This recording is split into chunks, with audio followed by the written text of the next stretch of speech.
All right, Rob, welcome to the show. Oh, thanks for having me, Kyle. Great to be here. Appreciate you joining. I always ask our guests to maybe give a little bit of your background and in your case, what led you to Perfect Game, and then kind of an update in your words on the current state of Perfect Game. Company's been around a long time, but how would you describe it to somebody today versus maybe what it was 10 years ago? Yeah, no, thanks. And I'll give you a little background on myself first. Obviously, I've been at Perfect Game now as the CEO and one of the owners for the last 7 years. Prior to that, in a prior life, I worked at IMG, the big sports management marketing company that's now owned by, WME bought it and they went on and bought the UFC and WWE. So had a great run there as the CFO of the media group. So I've been all over the world, cricket in India, America's Cup in New Zealand, Wimbledon, you name it. And IMG represented it, had a great career there, handled M&A for years over there as well. And then, Perfect Game, nothing falls into your lap, of course. But, when we bought Perfect Game 7 years ago, it was a fantastic baseball tournament company, showcase company. It was doing high school events in 6 states, probably 150,000 kids with 10,000 teams. Here we are 7 years later. We'll probably close this year with 2 million participants, close to 150,000 teams. And what 7 years ago, MLB knew us, NCAA teams knew us. If you played in Perfect Game, you knew us. Where we've taken this now is when these PG hats, our brand has really evolved right now. In the last 7 years, we're still a great tournament company. We skill scout better than anybody else.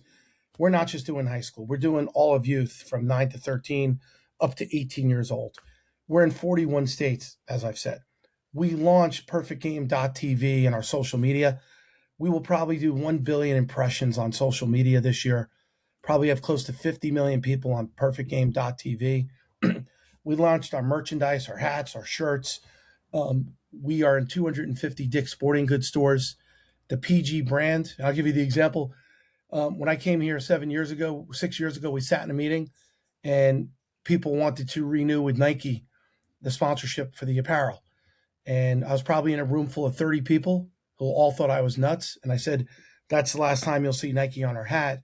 PG will stand on its own 2 feet. And here we are, our e-com is popping, the merchandise is popping. And I have 9 and 12-year-old. The boys are proud to wear the shirts to school and the hoodies to school.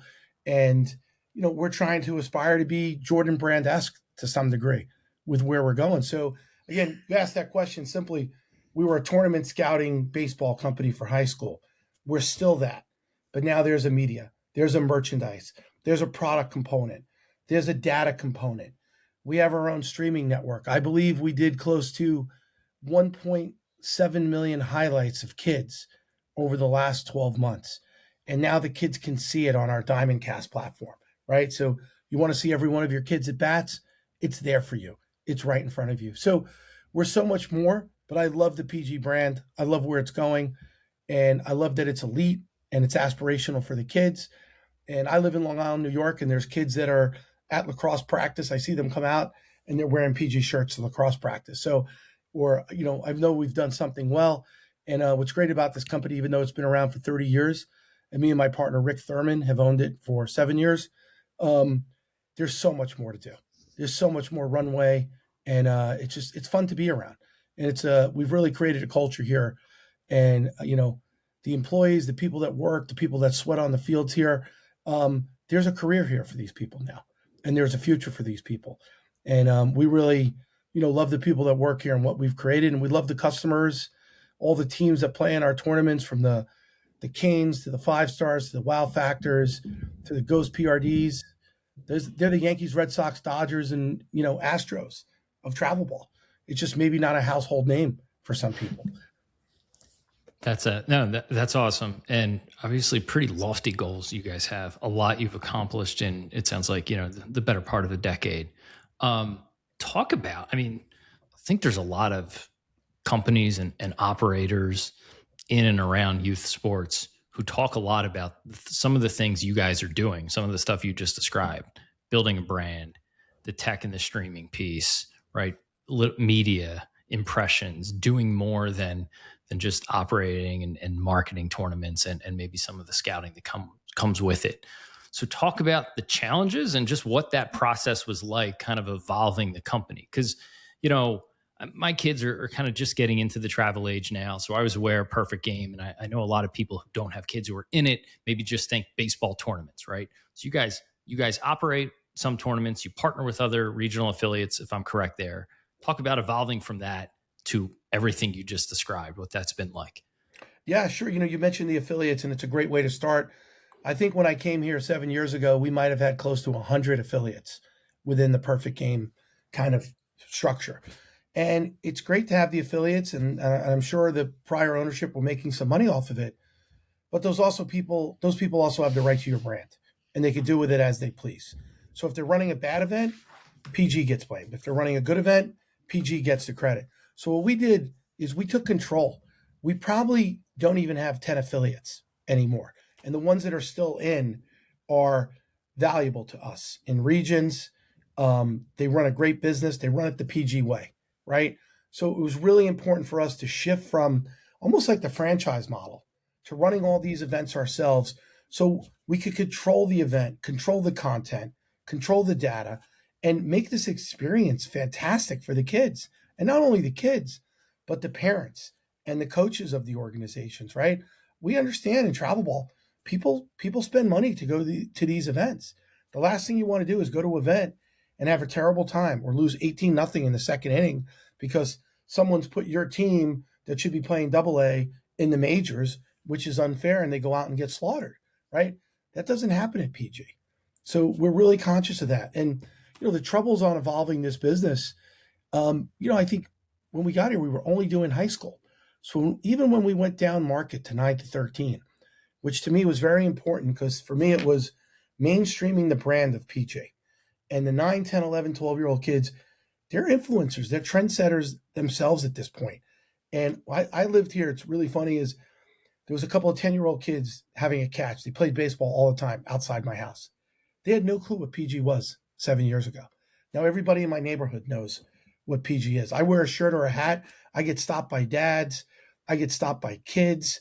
It's amazing. So it really shows you we've mainstreamed the brand, the media product, where parents can see their own kids, right? Maybe they're not at the game, but they can go into the office on Monday and see little Jimmy or little Susie's highlights of what they did on Sunday and show it off to grandma, show it off to their coworkers. Everybody's proud of their kids, right?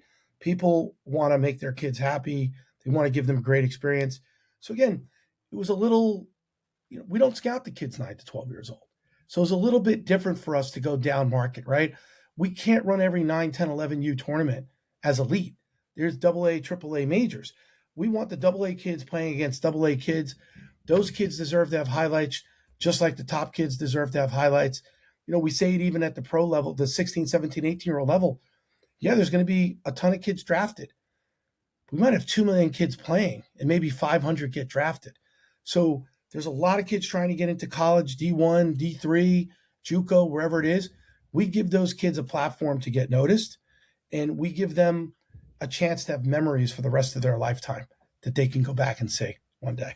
Talk about like that professionalizing rec. I keep calling it. I've talked to actually some baseball club owners in my area here. I'm outside of Philly, and they talked a lot about like, hey, yeah, you're going to have some kids that are playing well into their teens to get scouted, but a lot of these kids, this is just an experience for when they're young, and they want to have these top notch fun experiences.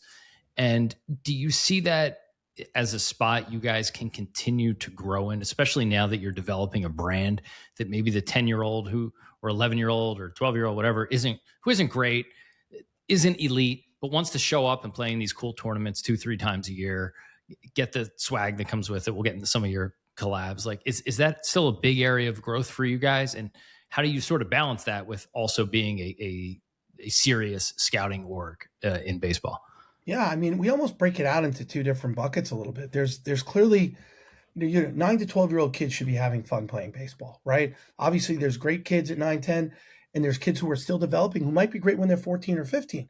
But like you said, they still want to play 2-3 times. So we like to create elite experiences for the non-elite kids, right? It shouldn't just be about the elite.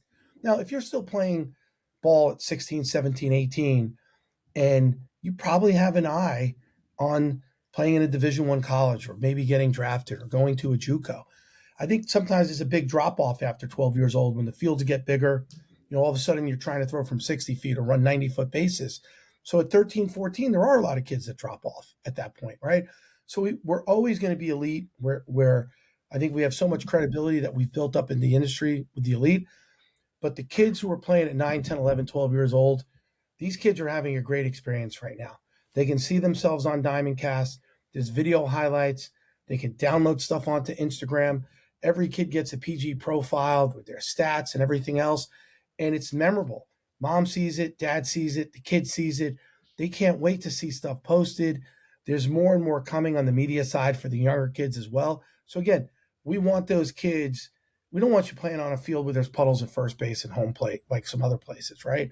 Like, we're trying to use the best fields that we can wherever we go.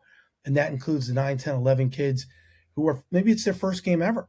So that experience should be great. We want to turn you on to baseball, not turn you off to baseball.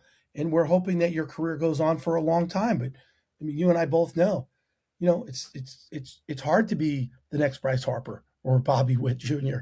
And but with that said, there's probably 35 or 40,000 kids playing in college, and I'd probably tell you 90 to 95% of them have played in perfect game tournaments in their lifetime, and we're very proud of that.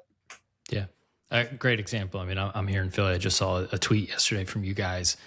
Kyle Schwarber resigned for $150 million. And I saw the tweet of him, I guess, 2009 at a showcase. And you talk about a full circle moment, right? Didn't look all that great in that clip either. He's come a long way. I want to go back to the brand and the media piece, right? You mentioned, I think, the Jordan of baseball and really building the brand. And then on the other side, did you say 1 billion impressions? Did I hear that right? Billion social media impressions over the last 12 months. Okay. So that's media company territory, right? How much do those things go hand in hand, right? Using the brand impressions to build the brand, or using the media impressions to build the brand, right? Then how much do you think about just being a media company? You have these impressions, you have the live streaming and the stats, and people are coming and viewing the web portion of it, where you can sell sponsorship and do all the things like a media company would do. Do you try to do both? Do you use it all really to build brand? Well, I think you really try to do both, right? And it's something that we're dealing with on an everyday basis as this company has grown massively and the brand has popped to another level. We want the brand to stay elite. In the same business, our PG.TV, our social media impressions, it's huge right now. So like, if you're a sponsor, and I'm just, if you're a Chase Bank, if you're a Geico, if you're, colleges looking to, recruit kids, what a great platform Perfect Game is to connect with the kids, right? Because nobody's watching 30-second commercial spots on TV anymore. Our kids are going to YouTube, they're going to Instagram, they're going to TikTok, they're going to Discord, they're all talking to each other. They consume media a different way, right? Like, I'm not looking to go, I worked in media for years. I'm not looking to go back in time to 20 years ago where I'm buying time on a network for 4 hours and then trying to sell sponsorship so it could air on a Saturday or Sunday afternoon when nobody's home anyway, right? Kids don't know what CBS, NBC, ABC is anymore, in my opinion, right? They know what YouTube is. They know what Instagram is. And for us, it's all about that perfectgame.tv. It's all about Diamondcast. It's all about our social media. These kids are clipped all over the place right now. And the smart kids going to college, they build their brand and wind up getting more NIL money when they go to college. That's not our money. That's their money. There's kids making hundreds of thousands of dollars now, whether it's Texas, Vanderbilt, Florida State, all those different places, right? But it all starts with the brand. PG's brand allows for credibility in the marketplace. Like, we consider ourselves a unicorn in the youth baseball space, high school baseball space. And it's something that we're going to keep growing. We're proud to wear these hats. We're proud that kids want to wear the PG patch on their uniforms right now. And, we're only going to build on that going forward. I like a lot of what you guys are doing with the collaborations. I think Bruce Bolt, Squares, if I'm pronouncing that right. I know Adidas. I know that there's been a few. We've covered a good chunk of them. I think that's, from my view, a great example of how a younger company, like a newer company like Bruce Bolt, right, can really, rather than running ads during an MLB game, they can work with you guys, put it on the influencers who are the kids playing, and then you're able to generate your own impressions through PGTV. I think that's a really smart way of going about it. There's others in the space that are, I think the youth and high school space is really trying to figure out how to tap into sponsorship. You're seeing activations at tournaments, which, I'd love to hear your thoughts on, but what do you sort of see as outside of just you guys as the broader opportunity around sponsorship for youth and high school? And then maybe even some of that NIL money, are you seeing it trickle down before kids are getting to college? Some of those opportunities. I know we're not there yet, but there's nothing stopping us from getting there at some point. No, listen, I think there's some of the top kids in playing, high school, whether it's 13, 14, 15, 16, 17-year-olds, there are kids getting NIL money. And, it's great for them if they can do it. Everybody check the laws state by state to make sure you're not violating anything. But, the kids are getting exposure. And I think the kids are getting great exposure from us. We're not making money off that, NIL. If we use kids in a commercial or whatever, or if one of our sponsors uses them, those kids get paid ultimately to endorse a product, right? So, where it goes, I think the younger kids are the influencers of tomorrow. I think the 14, 15, 16, 17-year-old kids, I think the other kids watch the other kids. You get a 15-year-old kid who's the 15th best shortstop in our rankings, and they will tell you the 14 kids ahead of them. They will tell you what bat they're swinging, what team they're playing for, what cleats they're wearing, how fast they ran their 60. The kids know the other kids. They're watching them. And we have become a media company, ultimately. We just have to balance that with being the event and tournament company, but it all comes together as one. So, we always have to balance it to, we put a lot of media out there that I sometimes like to say is content capture. How hard is that kid throwing? How fast does he swing? But then we do the content creation where it's a day in the life of a kid and an inside look of what they're going through, what they're training, how they prepared for the draft. And the kids are really eating up that content.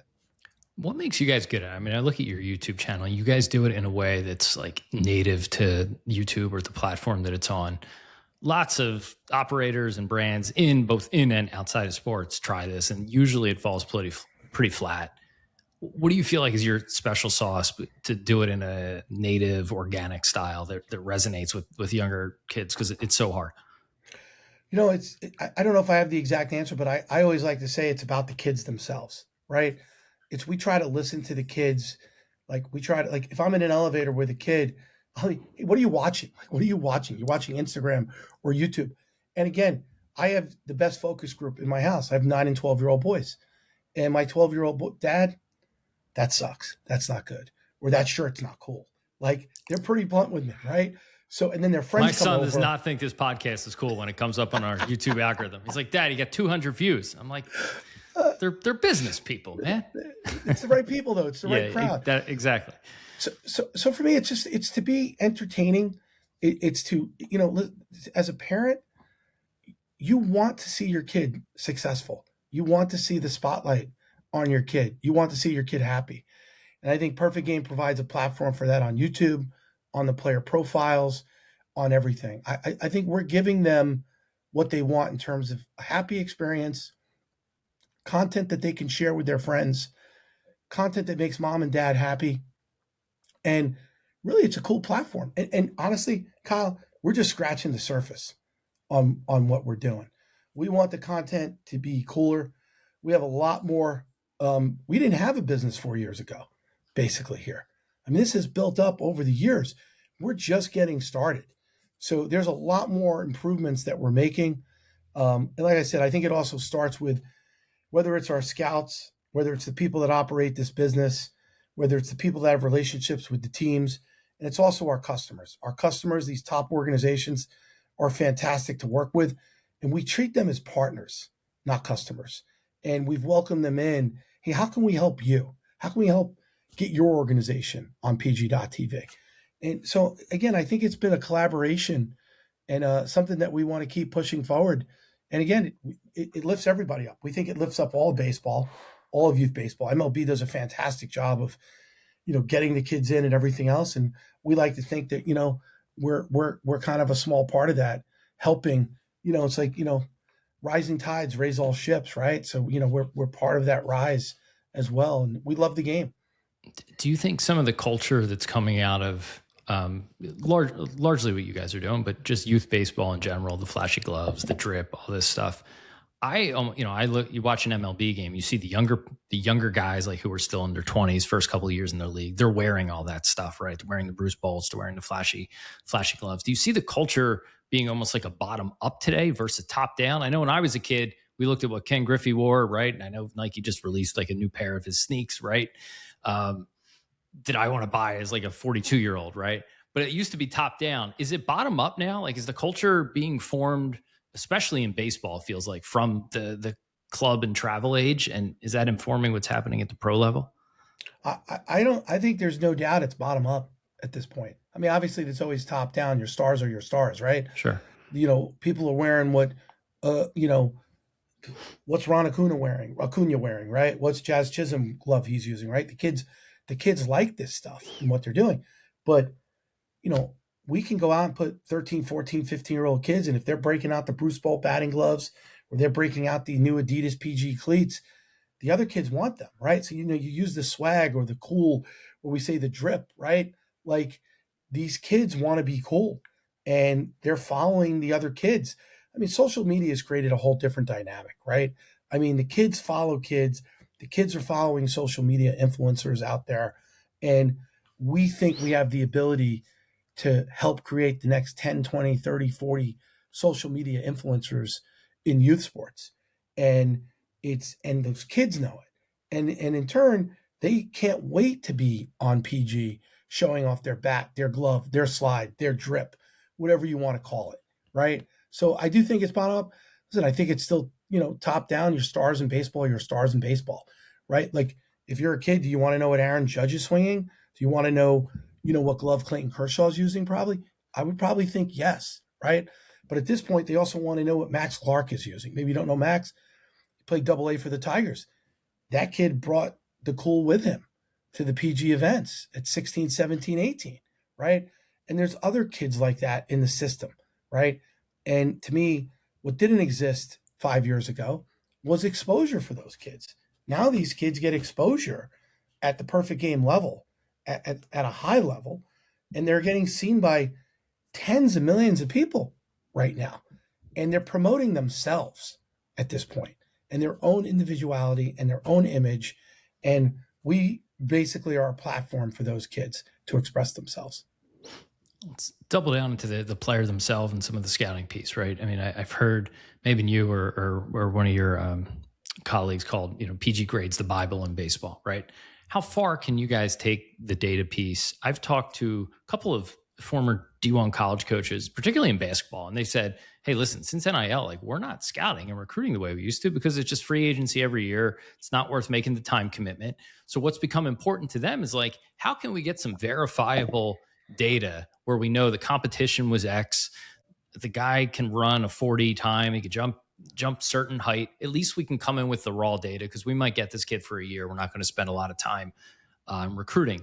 One, are you seeing that in baseball? And then talk about where you guys can take the stats, scouting, and maybe even other data you're able to collect or could think about collecting, at the youth and high school level. So players now have this like wallet that they can take to coaches to show not just their PG stats, but maybe some raw data. I know there's a guy out there, I had him on the podcast, Mike from Go Route, and they have these wearables where he said, we're able to have a manager call the pitch.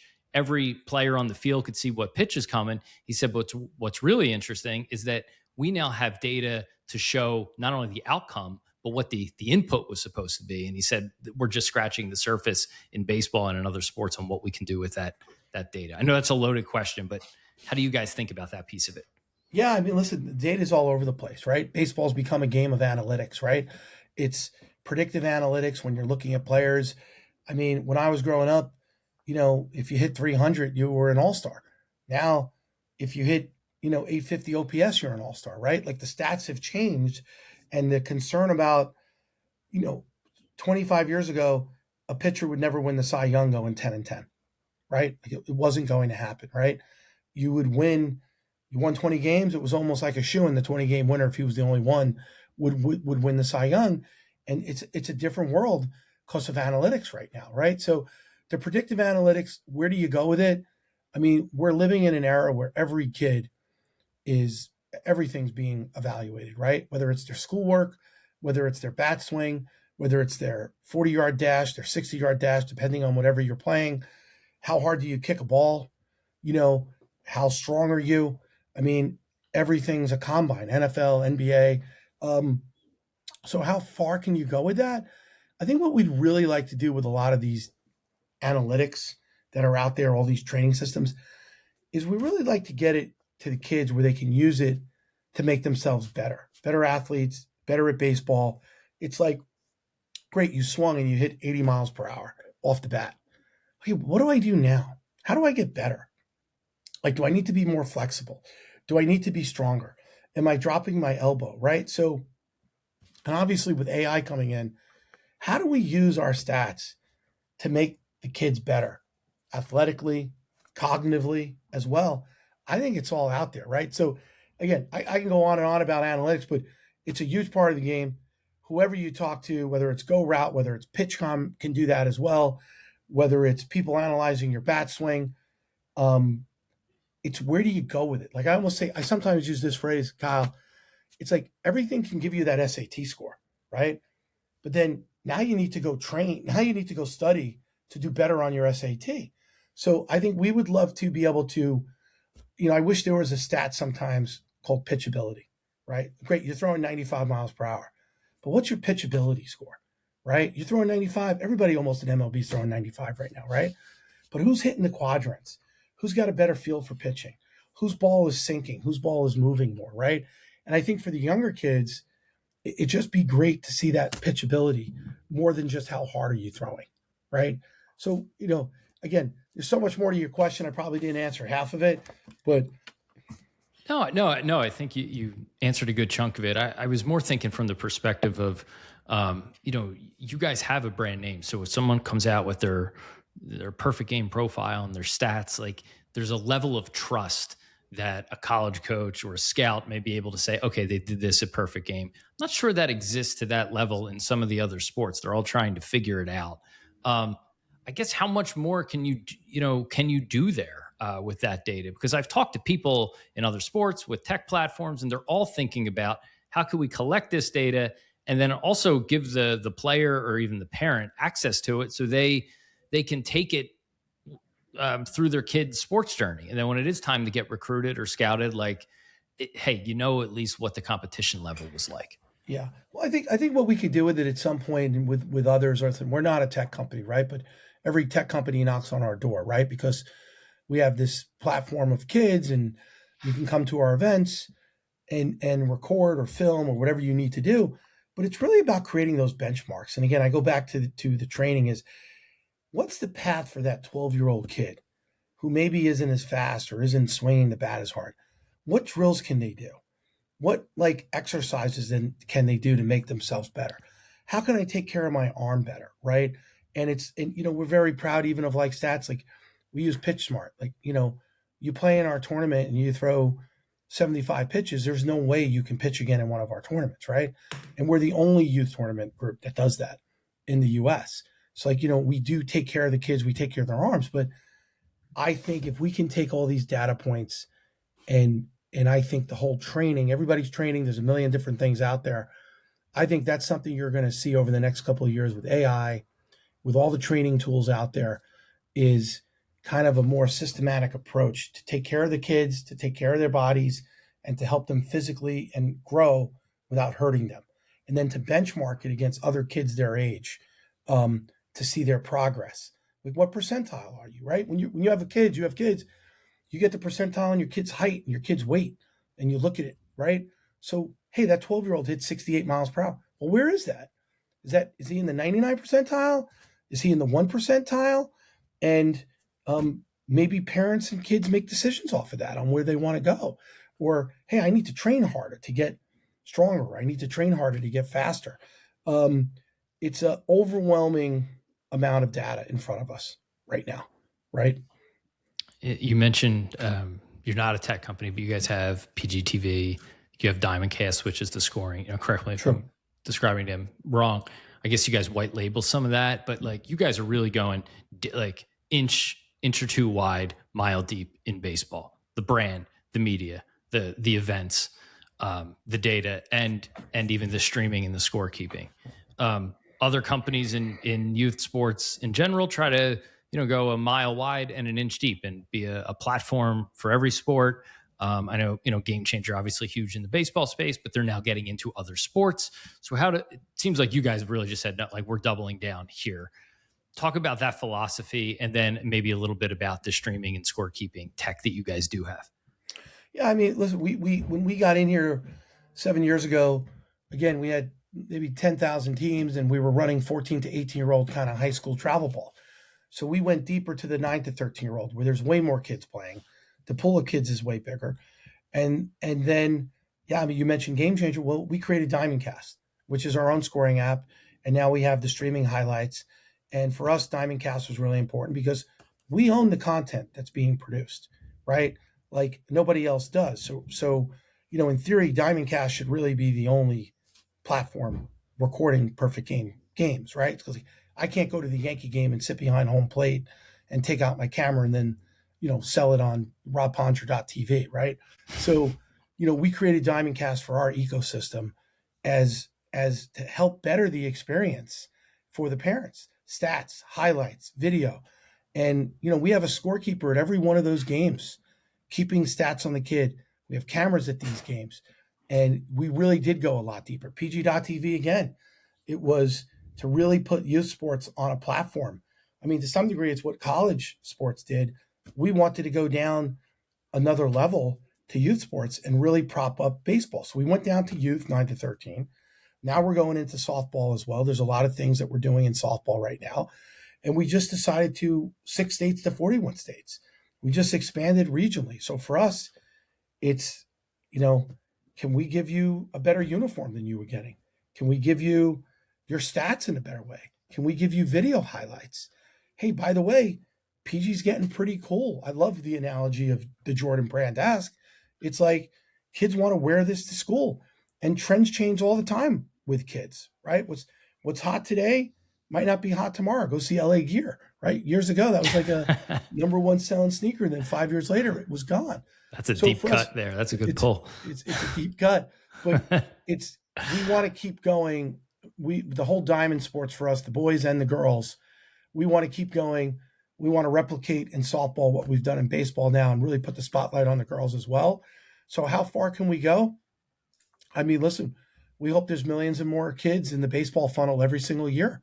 And we want to help grow it. We want people to enjoy it. And we're hoping that everybody becomes baseball fans, at the very least, baseball fans for the rest of their life. And the fortunate ones become baseball players, right? At a higher level that we could all dream of. So that's really the goal. Yeah. You mentioned, you touched on it briefly, almost like the rights around the game. You said, hey, like theoretically, it should only be Diamondcast or PG TV at our games. I'll ask you because, there's probably only a handful that this question would even apply to, but like Black Bear in hockey just caught a ton of negative press because they were heavily enforcing like the live streaming. They have the fixed install. They own, very similar to what you guys are doing, it sounds like.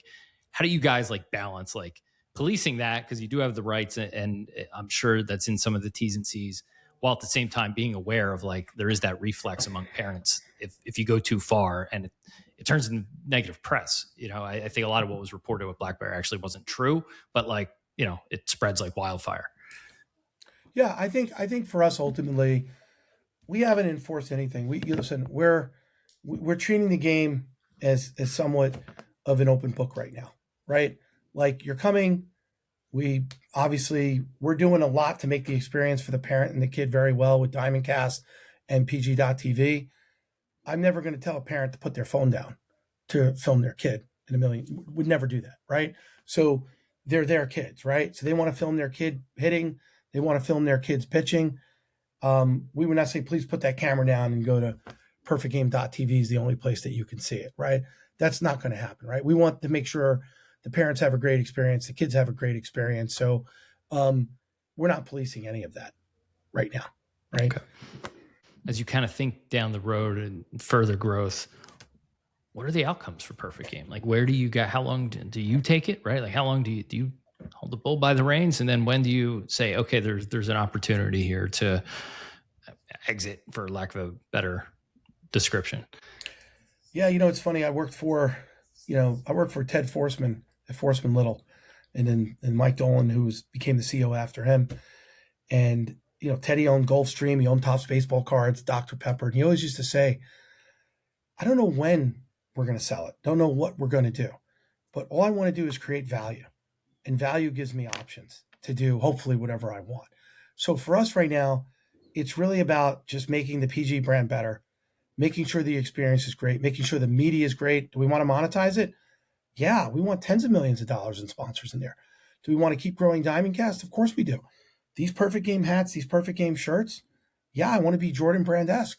I want to expand to Japan, Korea, Dominican Republic, and we're working on all those things right now.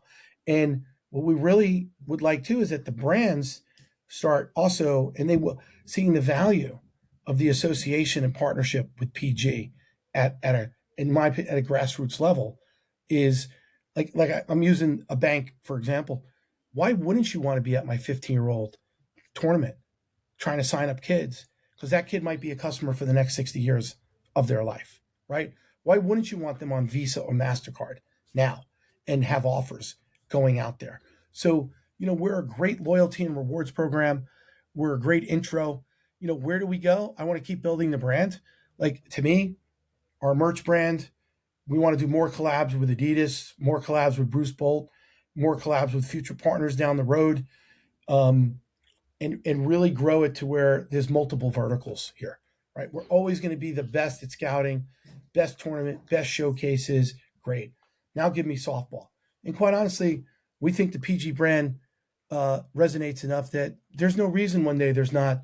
You mentioned, hockey a minute ago. Why isn't there a PG Sticks, PG Lacrosse, PG Hockey one day? That's not out of the realm of possibility to take the PG brand and jump into other sports as well. Interesting. Two things I want to talk on that you just touched on, which I think are great topics that kind of segue into maybe just what you're seeing in the overall youth sports landscape. You mentioned those sponsorships and on-site activations. We touched on them earlier. Are you guys seeing more activity there? From the people I've talked to, it sounds like brands really have like a outsized ROI today by being able to be a part of these tournaments where the parents are. The cost compared to working with pro teams or college teams is relatively low. What are you guys seeing as like the trends in that sponsorship and activation space? I think we're seeing more and more brands. We're connecting with more and more brands, whether it's media packages that people should be buying, whether it's sponsorships on site. We're seeing the shift towards us, but it's also a slow. it's a slow shift, right? But it's coming because the youth sports and the youth audience, again, is consuming content and consuming experiences different. Like, again, coming from the media world 20 years ago, we're buying time on a network and we're selling 30-second spots, right? I don't know who's watching those 30-second spots anymore Yeah. on the network. You watch a football game now, they bring the commercial, they don't shoot to a commercial break, they split screen it, right? I love that. I love that, by the way. So do I. Another great example, Duran, the closer on the Phillies, right? He's got Right. this cool entrance. And so eventually the local broadcast figured out, well, we're losing commercial spots because we're staying with it. So then they sold it to a law firm. His entrance now sponsored by a law firm. I think like people can get a lot more creative, pro and youth. That's an aside. I think that's what's happening. The innovation around social media and youth brands is starting to move, and getting stickier. We have to work at it. It's something for me. It's one of the biggest initiatives that we have. You see groups like Overtime Elite, I think, are doing a really great job with that stuff. I think there's people in volleyball, like League One Volleyball, that are doing a better job of connecting it. I think that's something for us. That's one of the big initiatives is us getting out there and showing people what PG is today and why it's such an exciting brand to be associated with, not just the audience and the numbers, but it's a badge of honor when the kids are wearing the hoodies to school or the hat to school. So, I love when we did our Adidas collab and the quotes from them. This is just one of hopefully more that's coming. The Bruce Bolt, but it's elite plus elite. And again, we want to help be the trendsetters of tomorrow. And, working with the right brands that understand youth sports, I think where it's a huge opportunity for all of them to come in and be connected with us and be connected with that. It's a feel good experience. It's a great experience. And kids are walking away happy. Parents are walking away happy. So if you're a brand and you're associated with that, that's fantastic for you. You mentioned international too. You're not the only big youth related brand that I think is thinking international. And even just in my last 7 to 10 days on my side, I've had investors who I didn't even know are in our audience from Lisbon and Dubai reach out, just trying to understand what's going on in America and how, what the opportunities are overseas. So it seems like international might be a theme, not only for you guys, but for some others in the next year or two. How do you think about that? How do you approach that? And from a baseball and softball perspective, what does that landscape look like? I mean, it's much different abroad, but what does it look like? How do you guys see it? I mean, just from, wherever baseball is being played, right? And we did our first tournament in Japan this year at Sapporo Stadium, and it was a hit. We announced a few weeks ago we're going to do the Pan Pacific Open for the next 4 years. We might go back and forth from the U.S. to Japan. I mean, just the Japanese love baseball. Culturally, it's part of their lifestyle. It's fantastic. Having PG there was such an honor to be there. And, why not Korea? Why not? We've been down to the Dominican Republic as well. It'd be great to have PG in DR as well. We're already doing some showcases down there, but could the presence be bigger? Can we run tournaments and showcases? Sure. But we can also establish the PG brand down there as a level of excellence. Like if you're playing in a PG tournament and you're in Japan or Korea, well, guess what? The D1 colleges will probably look at you too now. And maybe you don't want to go play in the Japanese Baseball League. And maybe you want to go to, you know, Texas or Oregon State, wherever you want to play. And I think the international market at the college level is about to expand. I mean, just, you've seen what happened with the major leagues with, the Shohei and everybody else leading the way. It's just the market is amazing. Like Japan. So why not other countries?